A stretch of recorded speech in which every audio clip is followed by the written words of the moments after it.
live right now. You want to check your phone?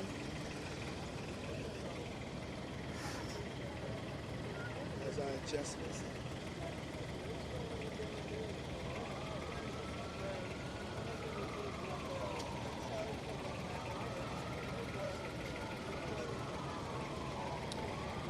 Live? It's loading. You should be. Oh, we're live, yeah. Hey, folks, Jordan Chariton live outside the Democratic debate here in sunny, actually cloudy Miami, Florida. If you see right here, there are the people.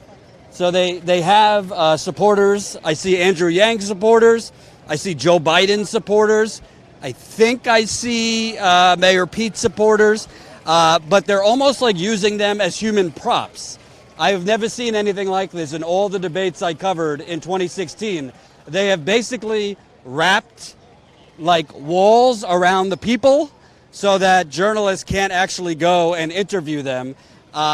This kind of is On both sides. on both sides. So we were told over here, where we are on the corner of Biscayne Boulevard and 14th Street, we were told walk around all the way around the building to interview the supporters of candidates that are cheering and excited for their candidate. So we walk around, and then they tell us, you got to walk back around, and they said no one is allowed in to actually speak with the supporters. So they're basically just there to be used as human props and cheer, but for nobody to actually go interview them. By the way, the rules and the security protocols, this is not just NBC News. This is by design by the Democratic National Committee. So if you haven't noticed, Status Quo was denied media credentials to go in. Yesterday, we, respectfully tried to get in, and they won't let us in. And to compare and contrast, you got somebody like Michael Tracy, nice guy, don't agree with him on everything. He got credentials with way, way less of an audience than Status Quo. He's got an audience, but not our audience. He got in, but we couldn't get in. And now, when we're outside the building, they have basically security, fences, no pun intended, fences around so you can't speak with supporters. I mean, that's not going to stop us per se, because we're going to go and we're going to interview Bernie supporters tonight at his watch party. Tell about the military presence. And there is quite the military presence also. It's like they brought in like 10 to 15 big ass, almost look like U.S. Marshals. And I made a joke because I videoed it that these are coming in to take out Bernie Sanders when he gets a good debate zinger. Everybody was marching down the street. Yeah, they were marching down the street like an occupying force. I don't know why they need that level of force for the aristocrats that are going to be in this building. Remember, a ticket to watch the debate minimum is like $1,000. At the peak, the DNC is selling tickets for $4,500. Yo, you're a Trump guy? $4,500.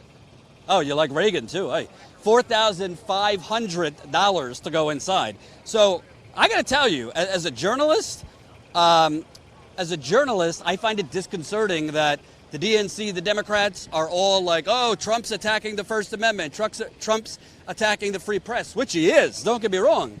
But the free press, if you're actually press, isn't allowed to do anything here. We're literally standing outside as the people that we would normally interview. The goal, they're not standing out there for their health with signs. They want to cheer for their candidate.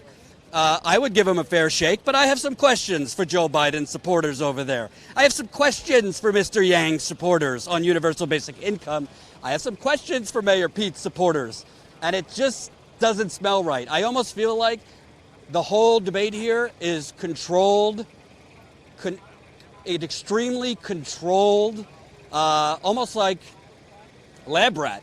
They're trying to make sure that no journalist, I mean, when I say journalists, I mean us. I don't mean like Andrea Mitchell inside having caviar with the politicians. But I've never seen it like literally, Ty wasn't with me, but during the 2016 campaign, you could walk to and from to interview supporters of Hillary's supporters, Bernie's supporters, for 5 minutes, Martin O'Malley supporters. But here, they have them gated off. It's totally ridiculous. So anyway, I want to give you a little bit more about what we're working on. I can't guarantee it, but we might have an interview coming up with Nina Turner. She walked in the building as I was walking up, so she said she's got a few interviews to do, but she's going to try to come outside and speak with us. Of course, Nina Turner, former Ohio State Senator, a big surrogate for Bernie Sanders' campaign. I think she's one of the campaign advisors to Bernie Sanders' campaign.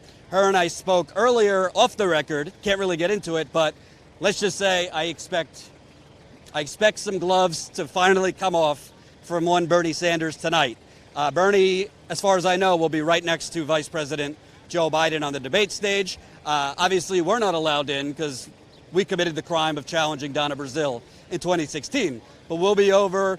Bernie Sanders supporters are having a big watch party, so we'll be there with the people because that's what we do at Status Coup. If you haven't noticed, yesterday we were out with some interesting people, I would say, some Trump people. And I told Ty I'm going to have to get back with my therapist when I get back because, holy cow, I got some PTSD coming back up from that. And here's the police force we were talking about. So it seems pretty intense for a presidential debate that is already guarded off. But they have, I'm counting at least 10 deep here. With 10 deep, it's like 20 of them. Well, right here is not 20, but we. 20 count. Oh, 1, 2, 3, 4, 5, 6, 7, 8, 9, 10, 11, 12, 13. Yes. So, yeah, it's a big police force. And the good news is, even though we're not allowed in, even though we can't interview supporters of candidates right now, we're going to later, we're growing. We've had quite a lot of people sign up as Status Coup members because you're seeing we're not just telling you what we're going to do, we're showing you what we're going to do. So we got into it with some Trump supporters. I unfortunately had to call some of them bigots in addition to idiots. So those videos are up. We have more of those videos that will be published over the next few days. I was happy I was able to speak with Tulsi Gabbard last night after her debate performance. If you didn't notice, Tulsi Gabbard during the first presidential debate was the most searched candidate on Google of any of the debate candidates. So before the first presidential debate, Elizabeth Warren was the most searched, but during, Tulsi Gabbard was. I haven't watched a lot of cable news today, so I don't really know how they covered it. I'm assuming they didn't really highlight that because Tulsi Gabbard isn't exactly who they want to highlight, but I think that Tulsi Gabbard did what she needed to do yesterday. I would have liked to see her take off the gloves a little bit more, but it is what it is. Other important notes. You have tonight Joe Biden, obviously, Bernie Sanders, Mayor Pete Buttigieg, Andrew Yang, Kamala Harris, and a few lesser-known candidates. Like I said, we'll be at the Bernie Watch Party speaking to the people. We're hoping to get an interview with Nina Turner before then. There hasn't been that much going around the building here other than the controlled supporters that we can't speak to, which I still don't understand. It's almost like the DNC doesn't want anybody to be challenged. It's almost like the DNC doesn't want anybody to be challenged, which is not good for democracy. So, I don't see many Bernie signs over there either. What's that? I don't see many Bernie signs over there either. Oh, somebody said drink the soup, Jordan, because that guy said drink the soup. So, you know what I want to get to? And again, we're going to talk to Bernie supporters tonight, but I just want to give you my response. Based on what I saw in Orlando, Florida, with Donald Trump, his first rally of 20,000 people, based on what I'm seeing, which is the same energy for Trump out on the streets, even at the Democratic debate, I think some of them might be paid to be out there, but not all of them. I got to tell you, I think I don't know what you think, Ty, but I think Trump's not going to be easy to defeat. I really don't. And I think even though the polling shows him losing pretty big, he's got a really supportive and loyal base. That's all he has spoken to. And basically, this is what the Democratic Party is offering. Props. What you see right here, I don't know if you could zoom in, you literally see the Democratic Party putting supporters of candidates out like next to the building with a fence around them so nobody could talk to them. This is literally unheard of in journalism, that you can't go up to the supporters of candidates at a debate and talk to them. I'm not even talking about like challenging them. I'm just talking about talking to them. I would challenge them, but really it's just a prop. And when we asked the security guard, why are they there if nobody could talk to them, the exact words from the security guard, I don't know what to tell you, we're being watched. Is that not what they said? They said, we're being watched, so I can't let you over there. Who are you being watched by? Is it Big Brother or Tom Perez? I mean, I'm not trying to be a conspiracy theorist, but like, it's not NBC News deciding to cordon off the people. It's the DNC. The DNC doesn't want anybody talking to anybody. So let's see what people are saying. I worry they or somebody they know may see your videos and get posted. Wasn't that in Guy a lawyer? I don't know what you're talking about. I tried watching the debate, but 3 times in 3 minutes the live stream was interrupted by technical errors. Yep. The people need to march on the DNC. I think that's coming. I'll be there for it. I find absolutely zero in my day today that are not for Trump, and I live in Washington State. That is scary if you live in Washington State and you're not finding people that aren't for Trump. And that's like supposed to be one of the most progressive states in the country. So the reason we wanted to come live here, even though we can't talk to anyone, is just to show you this is what the Democratic Party is doing. Like this right here, it might not look like a big deal to you, but as far as like journalism, sure, Trump is awful. He doesn't believe in a free press. He screams fake news whenever anybody challenges him. I'm not defending Donald Trump. He's horrible. But this is also not the way to do it. Like, you're blocking us from getting in basically because we're the only ones who will challenge your preferred candidates. I'm talking about you, Mr. Biden. I'm talking about you, Kamala Harris. By the way, I kindly asked that woman over there, not to put her on blast, who's wearing a Biden shirt, oh, can I interview you guys? They said no. And now she's giving me the side eye. So she just looked at me. So this girl over there in the ponytails. So what's amazing to me is why wouldn't, if the Democratic Party wants to display their candidates, why is it that they're not letting their supporters of their candidates speak to anyone? That's how you get more exposure on the candidates. Forget even if you like these candidates, but it's remarkable to me. And what you see, and Jimmy reported this inside, he was invited by Tulsi Gabbard. He was basically reporting that the reporters in there last night, instead of challenging any of the candidates, were basically doing selfies with candidates and campaign officials. This is what you call the merger of the corporate state and the government. There's another word for that, fascism. So what we're doing at Status Coup and manufactured consent. What we're doing at Status Coup in 24 hours being on the ground here, we've grown 30 new members. So thank you to all our new members. Keep signing up. If you are on the fence, Ty and I are ready to hit the road. And in the last 24 hours, as humbly as I could say it, I think we've done more than most of the journalists this campaign season. We rabble-roused, we stormed the gates of this debate to try to get in. Ty almost got in a fight. I should have backed him up. I apologize. Then you had... what did we do? Oh, Medicare for All and Green New Deal rally, which I thought was very powerful. We just published. You almost got in a fight. I backed you up. Yeah, we just published the video from that rally. Then we had a nice hour-and-a-half picnic with some Trump supporters where, you know, I don't understand why the corporate media never just calls it by name. Trump's a racist and his supporters are bigoted. One of them, literally, listen, I'm not a fan of President Obama and his policies, but he's not a son of a Muslim communist whore. I mean, you got to call racism and bigotry out, no matter who it is. So I called this guy out, and then he tried to punch me, not because I called him a bigot, but because I asked him if he was on Social Security. Then another guy said socialism is tyranny, but then when I asked him, are you on Social Security, he said, I am, and I deserve it. And then he conceded that was socialism. So this is the education you get watching Status Coup. So our goal for the end of this whole debate extravaganza, when we fly out tomorrow, we want to be at 550 members. So right now we're at 511. So we got to get another 39 of you to sign up. Tell them the difference between a member and a subscriber, just in case people... Okay. So a member is somebody paying per month. We got $5 a month. You could be a status slayer. $10 a month, a coup de champion. $20 a month, a coup de commander. Or $179 annually. Be part of the Coup de Cavalry for $179 annually, and here's what you get. Not only are you supporting Ty, myself, Jen, we just hired a new reporter, Marcus, that we're trying to keep out in Nevada to go out in the field and cover the campaign, but not just the campaign. We want to go back to Flint. We want to cover other water contamination. We want to cover other local candidates. We want to cover other stories of the controlled demolition of the working class. There's a shirt, College for All, Medicare for All, Jobs for All, a Bernie guy over there too.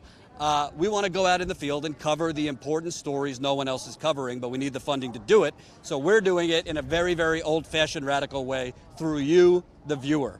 So we're not trying to get a huge plutocrat to invest in us. We're not trying to get a big corporation to fund us. We're not doing any of that. So we now have 511 members. We want to grow to 550 by the time. That's the lady we met her yesterday. Hey, come over here. Hey, I'm kind of curious. Why is it that they have all the supporters over there and the journalists can't go in and speak with them? I guess because they want to block our opinions. They don't want the people to know what we think, what we support. And what are you looking for tonight? Obviously, it's a big night for Bernie. As we saw with Tulsi last night, they don't exactly go to the capital P progressives that much. And obviously, we are expecting them to make democratic socialism a bad word tonight. What would you like to see Bernie do tonight? I would like him to be himself, like he's always been, telling the truth. And that's, I think the message is getting little by little, like to all of these minds that they don't understand what democratic socialism is. I believe he's gonna kill it because he's authentic, and he's always talking with love, and I think that's what moves us and touch us and inspire us that much. And obviously, we've seen that the media has tried to prop up Joe Biden as the most electable candidate, even though he's basically Hillary Clinton with different body parts. Even though he's a Republican, but like they criticize Bernie because he's an independent and he's not a Democrat. But most of the Democrats, or the 10 people that we're going to be here, like they have a lot of policies that for me are more Republican. So I think tonight is going to be great. I would like Bernie to ask who is funding the accounts or the campaigns. And for me, that's the most important. Come over here. Come over here. For me, that's the most important thing, because like we are the people funding Bernie's campaign. Not everyone can say that. Well, NBC's not going to bring up who's funding the campaign, so we're hoping that Bernie will, because Joe Biden is basically getting, chocolate on their pillow. Oh, look. You see, this is what I'm talking about. We're talking to the people. Why is it that the Democratic Party has cordoned off the people from journalists? It really doesn't make any sense. Why is it that like the people are being used as props over there? What's that? Oh, okay. You see, this is what I'm talking about. Like, literally. Look, you want to talk to you, go ahead. Yeah, why is that? Turn it off. We're live. We can't turn it off. Then I can't talk to you. There you go. So he wanted me to turn it off. Absolutely not. So what I'm talking about, this is like the controlled opposition you're seeing for the last for the last 2 days. They won't let us outside the gates interview like just people. It's not like the people are doing anything wrong. They're coming up to the fence or the gate to talk to us. But the thing is, and I'm not blaming the security guards because they're just following orders. They're getting orders from someone, and I believe, frankly, it's the DNC. He's talking to her right now. Look, he's probably trying to explain to her that the DNC told us to. Right. That's why he wanted to cut the camera. Right. You know what we should have did? You should have just told me to put the camera away, kept the mic on. So there you go. What's going on, guys? What's up, man? I see that there's like it's like this controlled opposition environment here. Like it looks like the supporters are just of different candidates are being used as props. Nobody could go up to them. I've never seen something this strange. I'm not so sure what it is. I don't know if it's just over-militarized policing and unnecessary control, or if it's nefarious, like you're mentioning. But either way, it's BS. It's complete BS. So you got the Bernie sign. What are we looking for tonight from Bernie Sanders? Obviously, in 2016, he was only up against, one or two candidates for the most part. Now he's up against 9 others, and he's going to be up against the debate moderators. We already know that. What would you like to see tonight? I'd like to see him take down Biden a peg, just differentiate himself from all the other candidates and, prove that he's not just an old white guy, that he's the old white guy. He's got the record, I'm just stoked for Bernie, man. Medicare for all, ending the wars, minimum wage, education for all. That's stuff we desperately need in this country. And none of the other candidates, they're promising 1 or 2 of them, but not all of them, and they're promising to support them, but you can tell he's going to fight for them. You can say, oh, I'll support this and I'll support that, but he's saying, I will fight for this, and that's what makes him stand out. You know what's interesting to me? He hasn't really, in 2016, I didn't hear him talk quite a lot about corporate socialism and pointing out that we already live in a socialist country. We're hearing that message from him. And like Joe Biden is exactly the wrong messenger for that, because he has literally said to Wall Street, hey, your standard of living will not change one iota under me. At least he's not hiding it. Hillary tried to hide her speeches. Joe Biden's just saying it out in the open. This is what he told Wall Street owners last week. Would you like to see Bernie bring these things up? Because I don't expect NBC's finest to bring up who Joe Biden is taking money from and what promises he's making. He's definitely hiding from the media, though. Everything everybody else has done, he hasn't been there. I don't think he was at the South Carolina Democratic Convention. He may not be hiding what he said, but he's definitely hiding from the public as best as he can to keep those numbers up, because that's all he can really do. And I don't think it's going to work out for him. I'm pretty sure it's going to be a futile effort. He's going to drop in the polls once people start seeing what he's done in the past. That's all. And let me ask you, because I see that, you know, obviously Warren is rising in the polls, but Bernie's been pretty steady. They're trying to make it seem that Warren rising means Bernie's lost his mojo, but Bernie's winning in Michigan, in Ohio, in Pennsylvania, the states that are crucial. Bernie is up against Trump by 10 to 12 points, but Biden's the electable one, not Bernie. And by the way, we haven't even gotten to the point where Trump starts calling Biden NAFTA and TPP Joe, which is going to destroy him. So what are your thoughts on the polls right now? Are you worried about the state of the race, or you think Bernie's where he needs to be? Well, I just saw, I think, an Emerson poll maybe 2 days ago where Bernie is up to something almost 30 points. He's only off of Biden by like 20% at the most, like in comparison from one to the other. Like I said before, I think Joe is really going to peter out as we start to see his record come out. He pushed the crime bill. Young voters are not going to be down with that. He's obviously very creepy, and women aren't going to be down with that.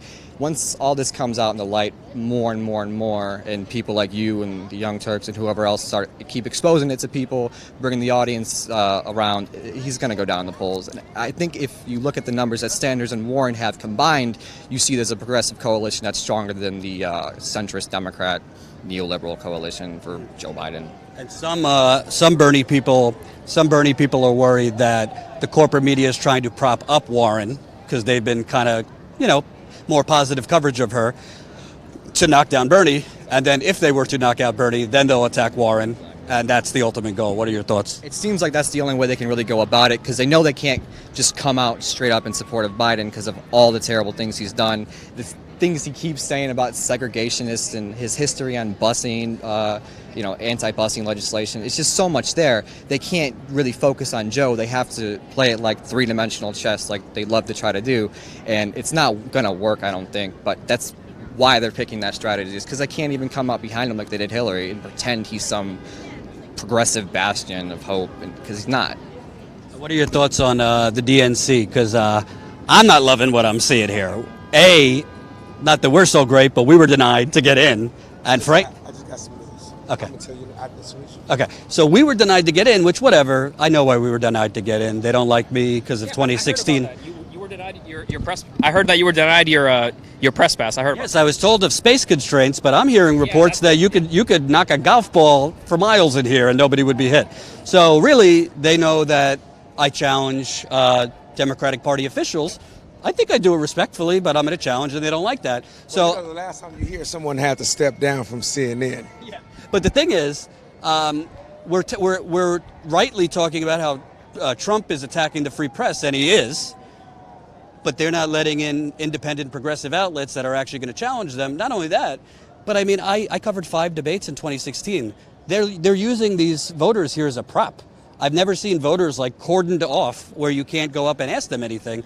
Tell me what your thoughts are on the reformed DNC. I don't think it's reformed at all. I haven't been super stoked on the DNC ever since they can I curse on here? Of course. All right. Ever since they kind of cucked Keith Ellison, he was about to win, and then Tom Perez out of nowhere, Like, you can tell he was put specifically in that race just because the establishment started shitting themselves. Oh crap, Keith Ellison's going to get in here. That means a Bernie backer is going to be in here, and we can't do the same thing we did in 2016. So that kind of just seems like what's going on. Under Tom Perez, the establishment just kind of controls it, and that's not. And last question. You guys are local here, Miami? I'm actually from Sebring, Florida. What about you? I'm in Polk County, Florida. It's about an hour south of Orlando. Same thing. Miami, by all accounts, some say 10 years, some say 15 years, but climate change is a grave threat. But the DNC won't do a climate change debate because it's not important enough. I don't know what the reason is. Can you kind of talk about what Florida is facing in particular, and do you think there's enough focus on this important issue? I don't really think there's a whole lot of important issues. Like, you ever heard the joke about like, trying to sell a guy, beachfront property in Miami, and like it's basically a scam.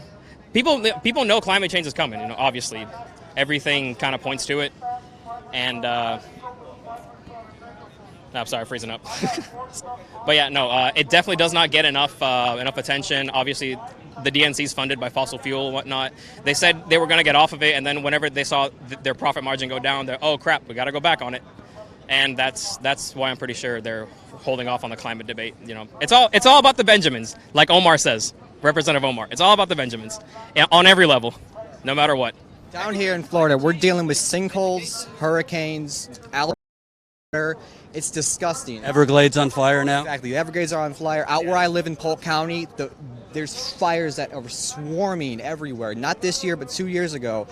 It was a devastation to the communities around us, just east outside of Lake Wales, west of Vero Beach. It was massive fires, and it's all over the state. And the companies like Transfos have been out mining the ground and causing it to be a situation. There's sinkholes everywhere. In Winter Haven, Florida, where Legoland is, it was a huge sinkhole that opened up in the middle of a parking lot. I'm worried that I'm going to get swallowed whole while I'm sleeping because of a sinkhole that could be caused by climate change, that could be caused by mass drilling. So the DNC does not seem to care. And Joe Biden's middle ground plan should help you, right? No, it's not going to help at all. We don't need a middle ground. We need the Green New Deal and more. We need a very radical program to fix our infrastructure and take care of the climate change, because we're not going to stop climate change from happening. We need to handle it. We need to get out in front of it with some infrastructure, and I'm talking trillions of dollars of spending over 10 years easily in enhancing our roads and fortifying our borders as far as like the water goes, and making sure that we don't get flooded. I mean, Miami gets flooded when it's not even a hurricane because of how bad the waterways are here and how much water we have around here. So the DNC does not seem to take this seriously at all, and we need people in leadership within the DNC and within the government who do, and I'm thinking Bernie Sanders is that guy. What's your guys' names? My name is Daniel. Daniel? My name's Yoel. Yoel? Yeah. Thanks, guys. Appreciate it. Hey, thanks. Yeah. Thank you for doing what you're doing, man. Absolutely. Cameraman.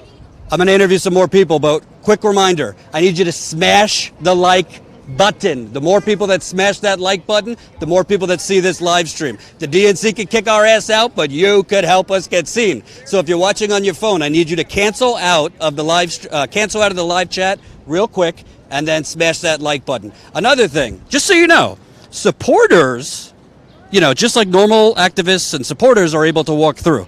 We're not. So go figure. But Ty apparently has a breaking news alert. Let me hold the mic. Let me hold the camera. You got it? Can you see me? You sure? Yeah. All right. So the guy, the guy that told everybody to go, right? You remember? I'm talking to you. Remember the guy that told everybody to go? And then when he wanted to talk to you, and he was like, "Can you turn off the mic?" He said, "No."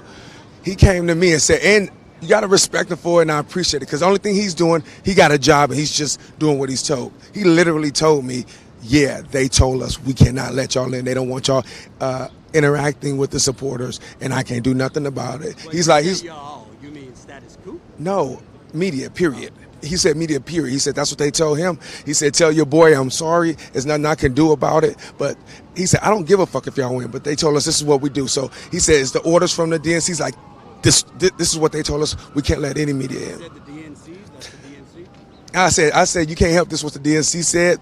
And then he said, yeah. He didn't say DNC. I said, don't worry about it, bro. I said, you can't help if the DNC told you. He was like, yeah. He was like, but I wouldn't care. I just want your boy to know that I wasn't trying to do that. So I appreciate him telling me that. But he said that he got orders to not let media in specifically. So that tells you a lot right there. Don't let media in. Give it up for Ty's breaking news alert. Fantastic.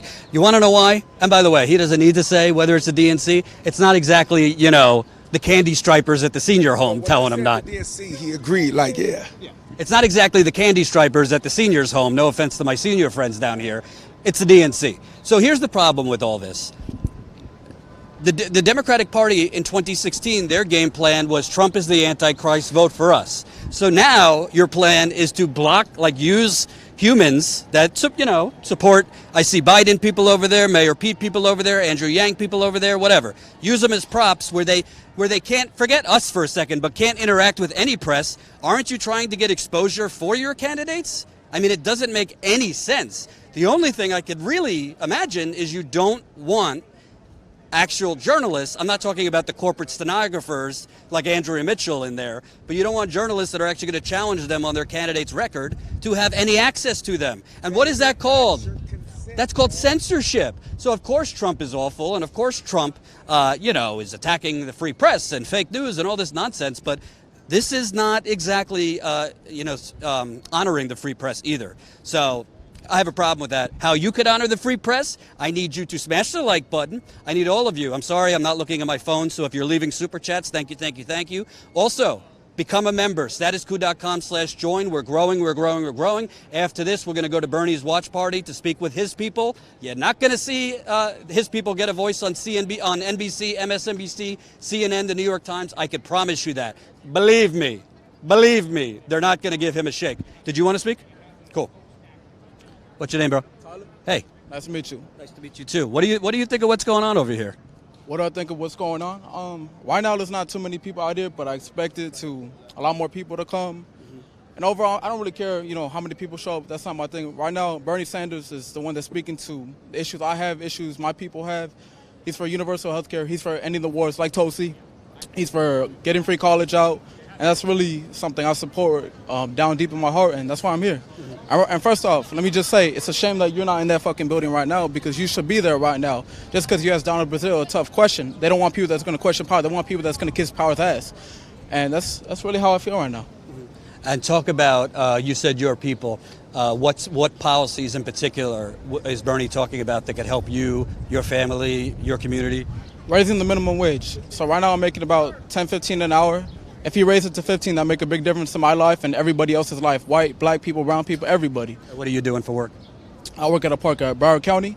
I do field maintenance. It's not the hardest job in the world, but I think I try my best, and I think I deserve $50 an hour just as well as everybody else. And honestly, at the amount you're making, you're probably making sacrifices every month, because how do you pay for everything you need to pay for? A lot of people are deciding between, do I get the groceries this month or pay the electricity? Do I got to pay off my student loans or this or that? Are you having those kind of difficult decisions? Luckily, I'm 19 years old, or I just turned 20, so my parents are helping me out. Great. But if I was a little bit older, I was living by myself, no way in hell I'm affording anything in this area. I mean, an apartment's like $1,800 for a cheap little apartment, and if I wanted to get an apartment, I would have to move somewhere else where the conditions aren't as great just to be able to survive in the city. So it's interesting because we spoke with some Trump supporters yesterday, and they told us that the economy is booming. They told us that particularly for black and Latinos, it's the lowest unemployment in American history, and Trump is God for black people and Latinos. And I said, well, who is it booming for? Because everyone I speak to has your story. Right. What do you have to say to those Trump supporters? It's booming for the top 1%. Who the fuck were those tax cuts for? The top 1%. It's booming for the military-industrial complex. Who are these wars advancing? The people that fund the politicians, that give them money for the defense contractors and all that. So it's not booming for me. It's not booming for everybody else. It's not booming for him. It's not booming for anybody here. And to those Trump supporters that it is booming for, I'm going to guess they're in the top 1% or top 10%. And they also don't like socialism unless they have it. So I spoke with one gentleman who... They love the Social Security. They love the Social Security. Did you see it? You saw it? I seen the interview. Yeah, of course they love the social. Don't touch my social. That's what Republicans said that ran in, I think 2010. So they like Social Security for corporations, but they don't want Social Security for. I mean, they want the Social Security for themselves, but they don't want free healthcare for. It don't make sense. Right. So. And talk about tonight. Bernie's obviously in 2016. He's only on stage with 1 or 2 people. Right. Tonight you got 9 others. And he's going to be facing the debate moderators because we know they're going to try to sandbag him. Rachel Maddow, Chuck Todd, and who else? I think, who was there last night? Chuck Todd, Rachel Maddow, was Brian Lester Holt? Yeah. So what do you want out of him? My 2016, Bernie, take off the gloves sometimes, you're too nice. What do you want to do? He's 155 years old. He needs to take the gloves off. He's not going to be able to run again. This is it. This is it. I'm not saying he's going to die. That's so, you know, one of the things I didn't like in 2016 was he never got his he would every now and then, but he did it such a soft tone that he would upset Bernie supporters and the Hillary supporters. You're not going to win either or. You need to fucking call out Marianne Williamson, who's going to be in the debate tonight. Frances Fisher, she knows me. You got Marianne Williams supporters. So, lastly, talk about Miami. I mean, the DNC refuses to have a debate specifically about climate change. Last night in the debate, they talked about climate change like a little bit, but didn't seem to me like it. They were. I got one answer. It's against their interests. Who do they get money from? They get money from ExxonMobil, the fossil fuel industries. They're not going to talk about something that affects their money. That's how it is. CNN, MSNBC, all these news outlets, except for Status Quo, that's taking money from the people. They're corporations. They got one answer: to make money from the people, not from the people, from the advertisers. So that's how it is, man. They're not gonna question the people they get money from. That's common sense. So, yeah, that's how it is, man. So, oh, by the way, the feed went down for a minute. So Jen was saying, are they jamming the signal? But we're back on, apparently. So, and one more. So the thing that I find really disconcerting, 2016, like, say what you want, but like, I could go up to people. There wasn't the wall. There wasn't the gates around people. Ty just told me that a security guard told him the DNC is saying keep the press away from the supporters. So basically, they're like store mannequins, like they're just human props. I literally saw another guy from another news network tried to get in. They wouldn't let him in either. Right. So they're basically trying to like prevent the press from dealing, just interviewing people. How is it that you're going to beat Trump and you're calling Trump a fascist and all this by censoring journalists? Well, look, the only way you're going to beat Trump is getting Trump supporters. So talking to Trump supporters, trying to convince them, have a civil conversation, be hard on them when you have to be, that's the only way you're going to get them to be on your side. Calling them out, screaming Russia 24/7, you're not going to get them on your fucking side. So I don't agree with it. And what you're doing right now, talking to people, that's how you get people on your side. Thanks, man. What's your name? Tyler. Tyler? Thanks, man. Nice to meet you. Appreciate it. Can we bring over can we bring over you, Kamala Harris supporter? No? Oh, okay. You don't have anything to say? If it's for the people, I want to talk to the people, you know. So we got Kamala Harris for the people, her book. Can I ask you a few questions? I'll be nice. Okay. I usually don't do it without my agent's approval. Okay. What's your name? Debbie. Debbie.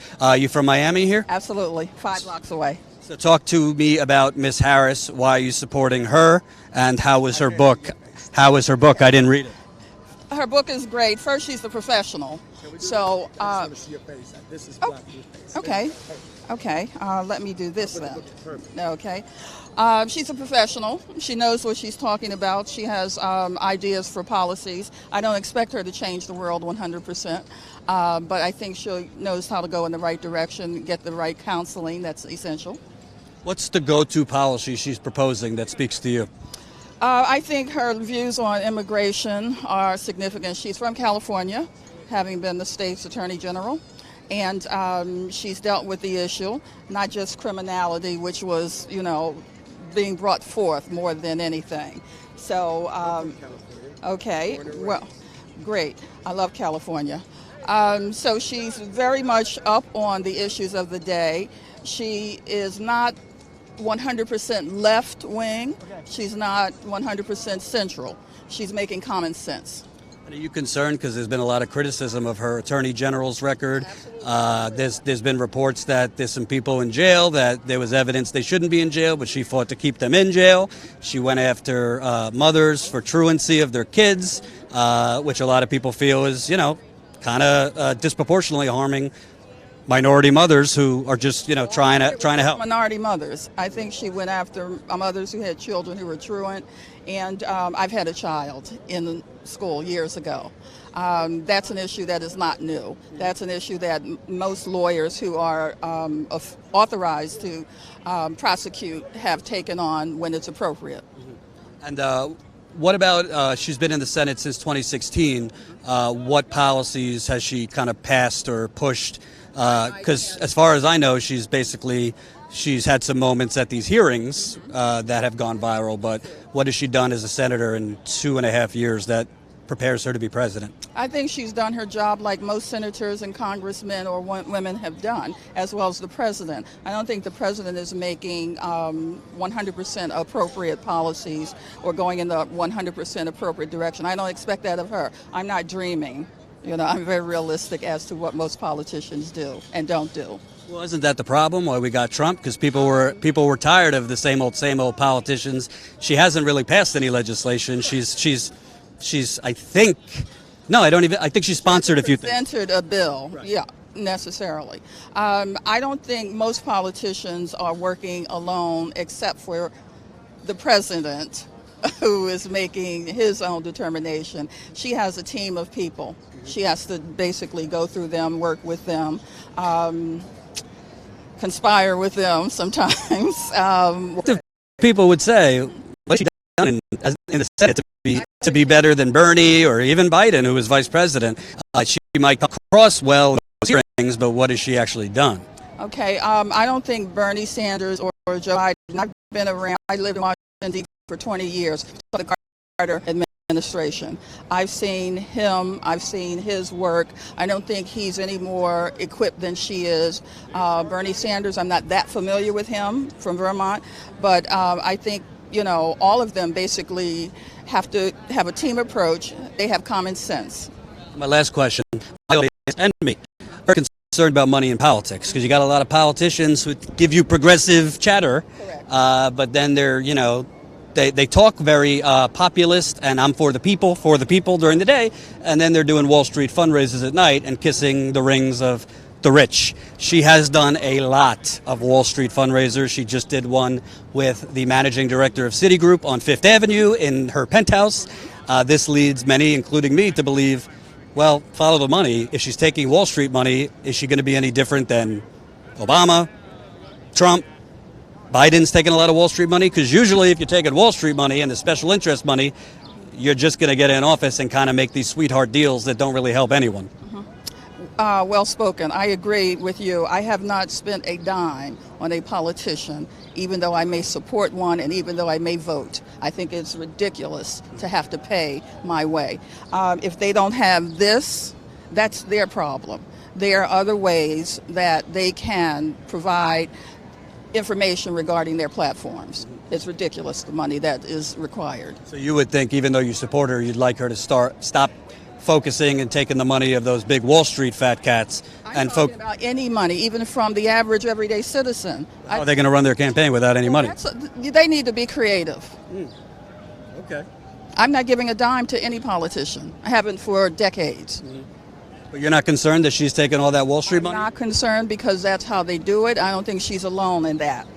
Well, no, not all of them. Bernie Sanders isn't. Elizabeth Warren isn't right now. Well, he maybe Bernie, and he does have deep pockets, personally. From the people. His average donation's $20 so far. No, he has money personally through I believe, his business affairs and maybe family. He just became a millionaire from a book, yeah. Yeah. So I can assure you he's not writing the checks for his campaign, though. All of them do it.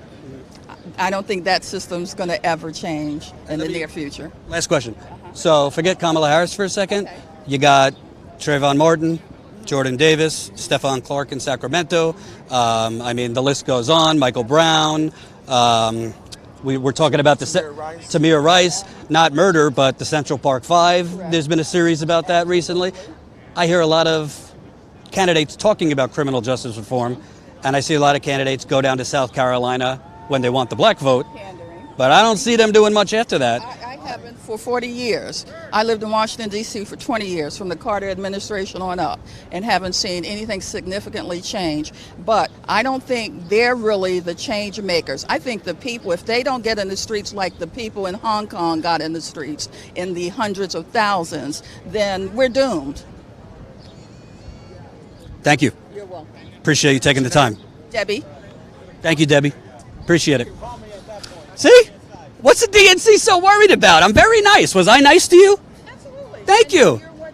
Status quo. Status quo.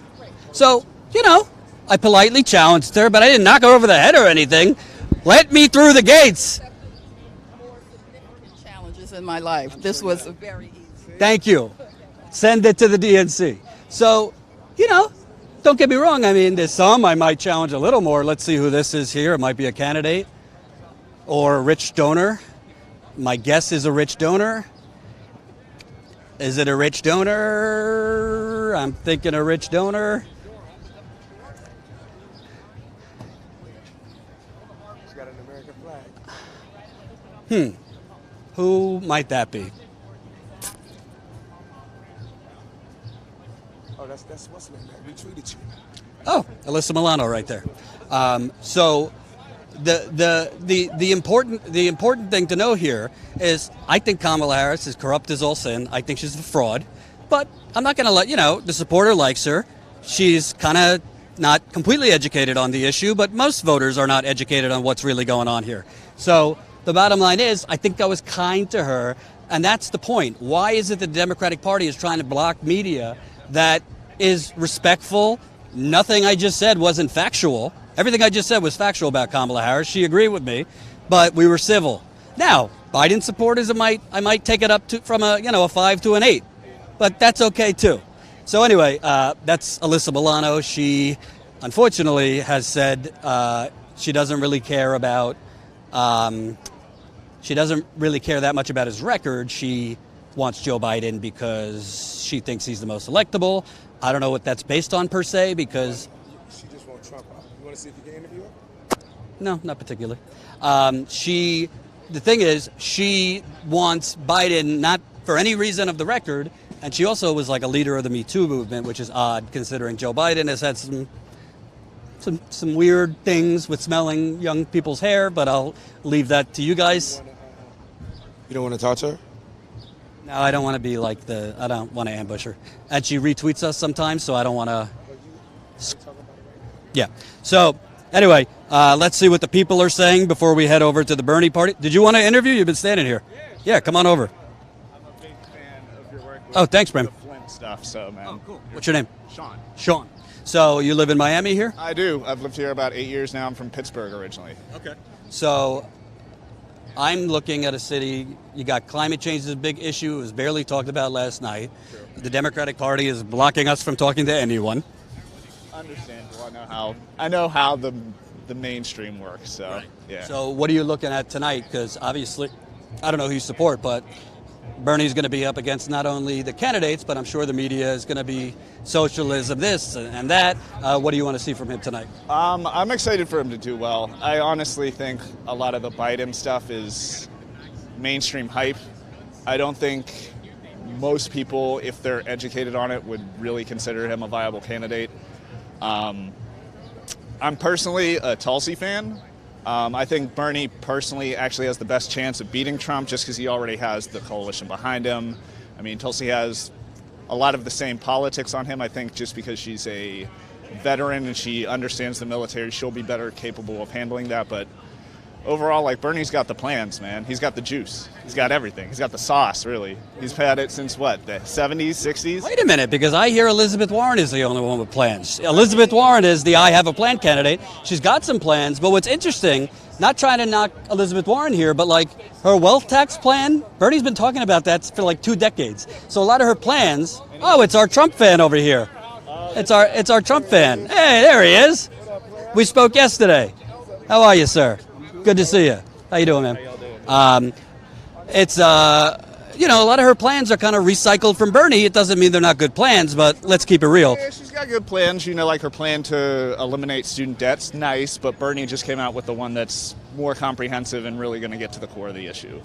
I like Elizabeth, honestly. I think she has some good policies. She's definitely in like my top 5 of candidates I like, but it's hard when Bernie's been talking about this stuff forever, and now people are starting to jump on the bandwagon. It's kind of hard to take. It's kind of hard to judge who's serious about these policies and who isn't. On top of that, I know it's petty, but if you can't admit that you maybe lied about being a Native American just to get brownie points with people, I mean, I know politicians lie all the time, but come on. Yeah. Her answer's been pretty terrible on that. Yeah. That's not a crucial factor for me, but I could. Hillary? She could have endorsed Bernie when she said she had his same ideals. True. She didn't talk about no DAPL until after Obama said something. When people were, especially if she's Native American, she ain't say nothing about it.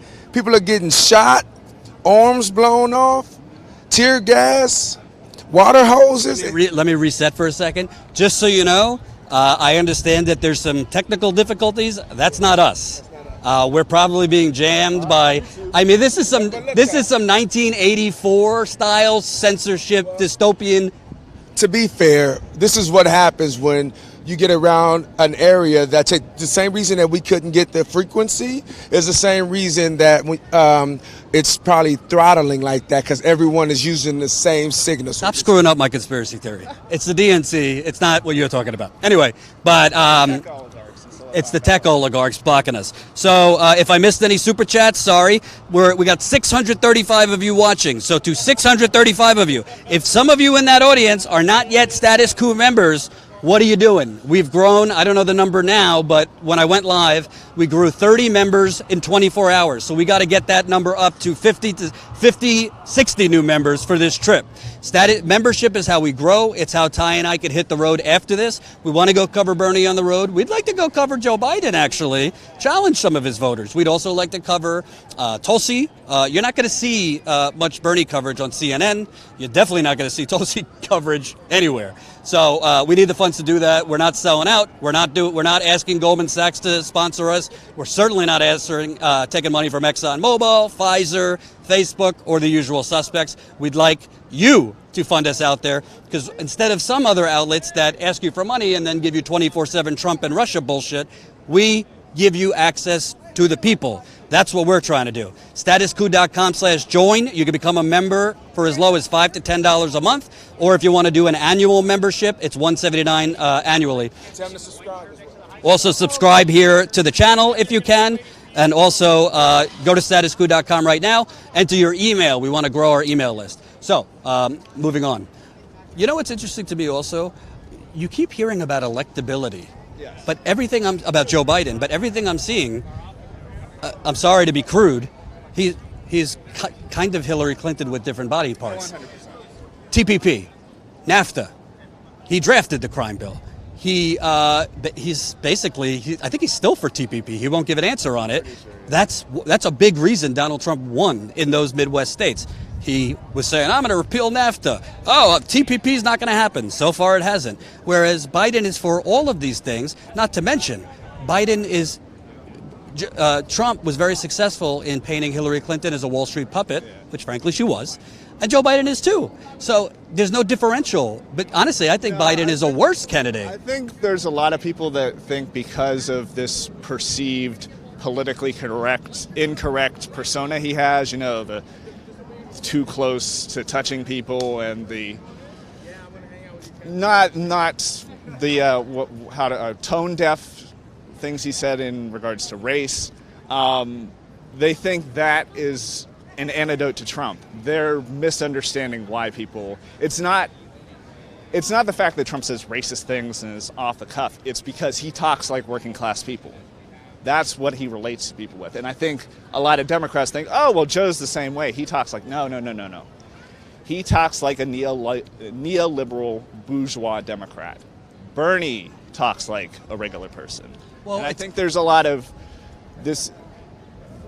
The media has a false sense of what working class people want, and they want what Bernie wants. They don't want what Joe wants. But the other thing also is what Donald Trump is so good at, and I think he's awful. I'd love for Donald Trump to lose. Let me be clear. I want Donald Trump to lose. So Donald Trump's very good at marketing and salesmanship. Absolutely. So he puts little names on people, and those names stick. I am telling you now, I'm not in his campaign. I don't know what they're talking about. I'm guaranteeing you. He is going to start with the TPP Joe, NAFTA Joe, and it's going to stick. And what do you think? The people in Wisconsin, Michigan, Ohio, and Pennsylvania, from 3 years ago to now, suddenly they're not anti-establishment? They're not in an anti-establishment mood? Suddenly they're for NAFTA. Suddenly they're for the TPP. Suddenly they are for tax cut, and Joe Biden the Biden people, Joe Biden literally just told Wall Street donors, your standard of living will not change under my presidency. He is telling them, you guys are good guys. You're patriots. Now, my brother's a hedge fund guy, okay? He's not at Goldman Sachs. He's at a lower level. There are not everybody on Wall Street is a grade A douchebag. I mean, I think he's kind of off the reservation politically and we fight, but I'm not saying all of Wall Street is douchebags. I'm just saying most of Wall Street is douchebags. So that's the truth. So when you're basically giving figurative sexual favors to Wall Street, more than you're campaigning. He's only campaigning every other Tuesday right now, Joe Biden. Jen and I joke, because my business partner, we get alerts for the Biden campaign. Joe Biden today. Sure. 1 moment for technical difficulties. Oh, we got more Kamala Harris people. Yep. There you go, for the people. Even though she's taking Wall Street money left and right, she's for the people. That's true. Don't look at me. Those are the facts. Facts hurt.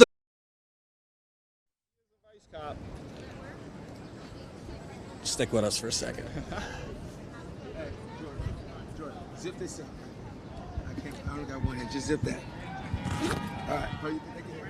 So you just missed it. Some Kamala Harris people were walking by. No, they heard. They got all that. Oh, so that's what I don't understand. But this is marketing and salesmanship. This is what we're talking about. So they put out slogans. The Democrats put out slogans like for the people. But Trump would be able to do the same thing to her. Which people are you for?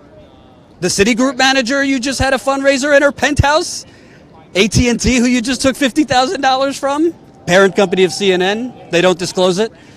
You can't make this stuff up. Yeah, well, I mean... What? Okay.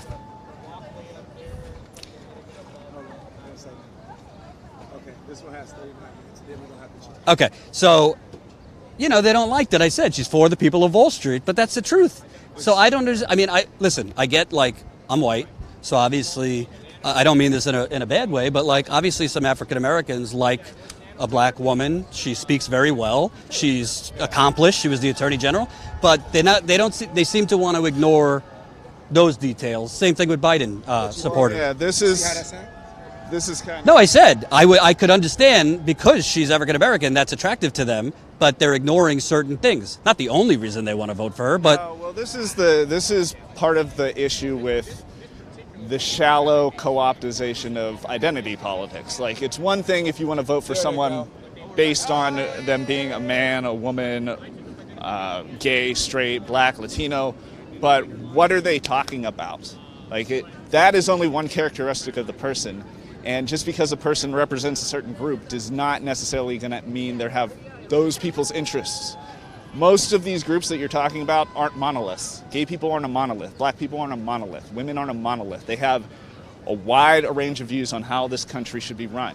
In fact, you could divide people more firmly along a libertarian authoritarian line. Some people want to tell other people what to do, and there's others that just want us to live our lives. I think Bernie's more on the libertarian socialist agenda, whereas a lot of these corporate Democrats, they're authoritarians. They just want to tell you how to live, and it's corporatism.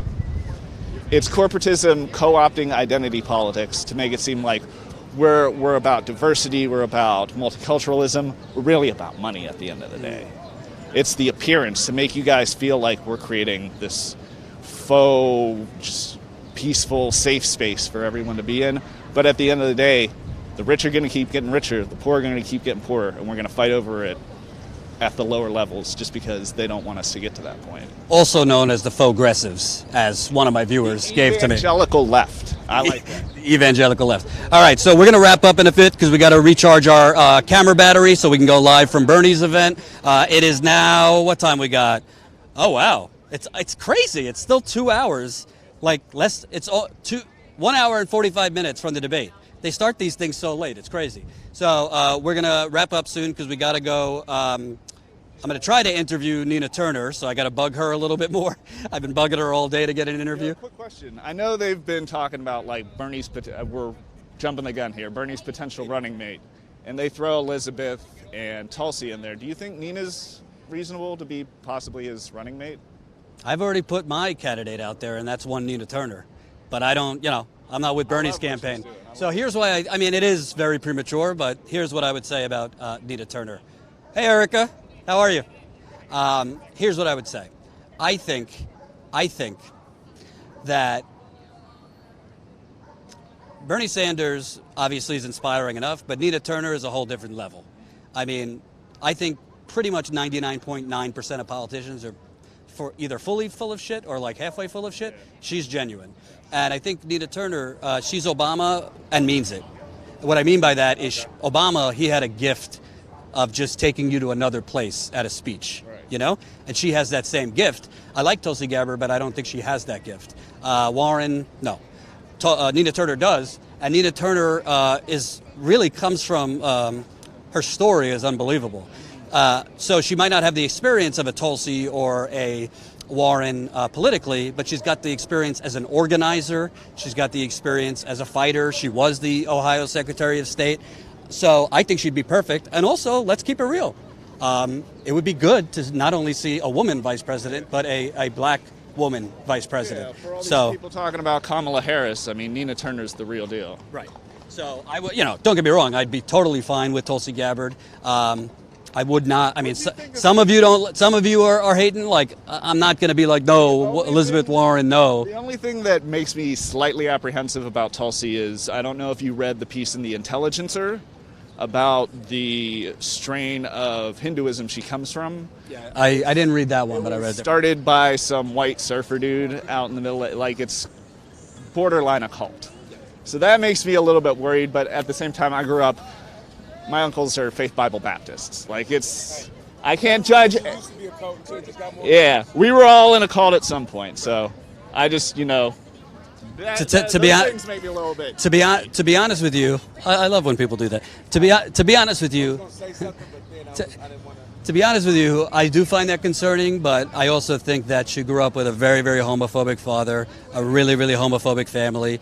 I spoke with her about it. I challenged her on it. Seems like she evolved, so people can evolve. There's people like Hillary Clinton who evolve, 5 minutes before gay marriage is popular. Yeah, as long as the check comes in, right? Right, and there's people like Tulsi Gabbard who genuinely seem, and she started evolving not when she ran for president, but earlier than that.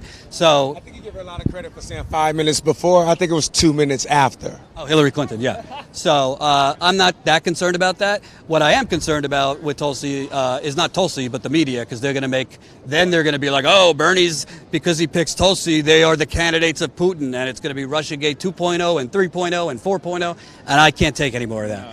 You and me both, brother. Yeah. So my choice would be Nina, but I'd be totally happy with. I think Tulsi would be the best defense secretary we've ever had, because she'd actually be radical, a defense secretary, not an offense secretary, a defense secretary, which, if you do it right, isn't that eventful.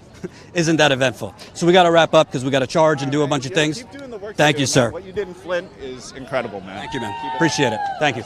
And remember, folks, Ty's behind the camera too, so we got to give him love.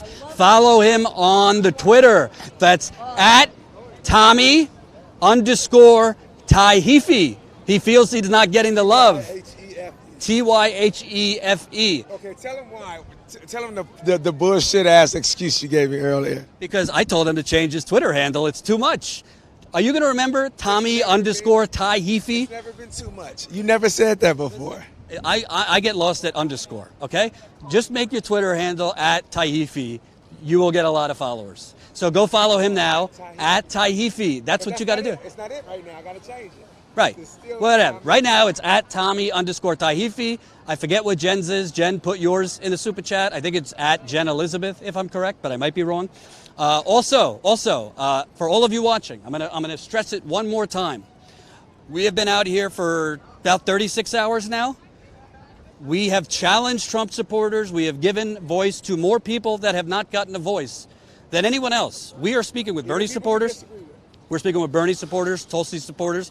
I want to interview Biden people, but they're very scared. I just interviewed the For the People, contingent of the party, Kamala Harris's people. We're going to go to Bernie's watch party now. And we also challenge bigotry. I don't cover Trump 24/7 because I don't think I have much to add. However, we did challenge not only the bigotry, but the idiocy of these people. They don't know what they're talking about. And the worst part is they like that they don't know what they're talking about. I literally had a Marine tell me, do you have evidence that Iraq didn't have weapons of mass destruction? Prove they didn't. This is the new standard.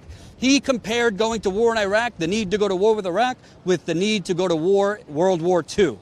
This is what Trump has backing him. So it's going to take a lot to defeat Trump. Don't let the polls confuse you. It's not going to be easy. So we want to be out on the campaign trail. So for all of you watching, I sincerely ask you, sign up, statuscoup.com/join. Statuscoup.com/join. We want to hit the road ASAP. Bernie's campaign, Tulsi's campaign. We'd like to go on the road and politely challenge Mr. Biden. We want to go on the road and we want to talk to those for the people of Kamala Harris. And we want to break stories that the media is covering up. Environmental genocide, water contamination, police brutality, economic violence towards minorities, the pipeline fights. I believe Keystone XL pipeline is the next Standing Rock, and it's probably going to start the beginning of next year. We would like the funding to be out there. We will freeze for justice if we must. Is that your boy right there? Is that your boy that was at the protest yesterday with the glasses on? Yeah. So we will freeze for oh, there he is. We will freeze for justice if we must, but we need you to freeze with us financially. Statuscoup.com/join. I don't know the number right now, but we hold on. Let me see if I do know the number. Jen, if you could give me the number before I leave, what the membership number is, that would be fantastic. When I went on, we're at 512 paid members. So we want to get that number up. Sign up tonight, statuscoup.com/join. You can become a member for $5 a month, $10 a month, or $179 annually. We're actually going to be publishing behind the scenes content just for our members when we get home. We had a crazy video last night driving home at 3 in the morning. Wait till you find out about our night last night. Unfortunately, it was not fun. It involved looking for a car key for an hour, then having to wait another hour, and I didn't get to bed till 4 in the morning. It was all very terrible. However, we're going to the Bernie watch party right now. Maybe Nina will come outside. We'll see.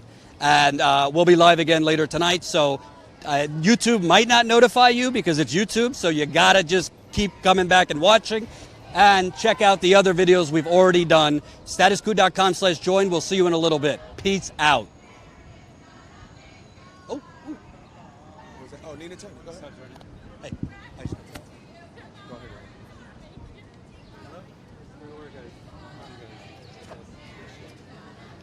I let him know what you said too. Yeah, man. Just let him know. All right, I'll meet you soon. You got 13 seconds.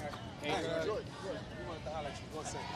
I already spoke to your boy about what was going to happen earlier. Yeah. Oh, I know it's not. It's not. Yeah, we're cool. It's up to me, bro. I'll let you fuck you guys go.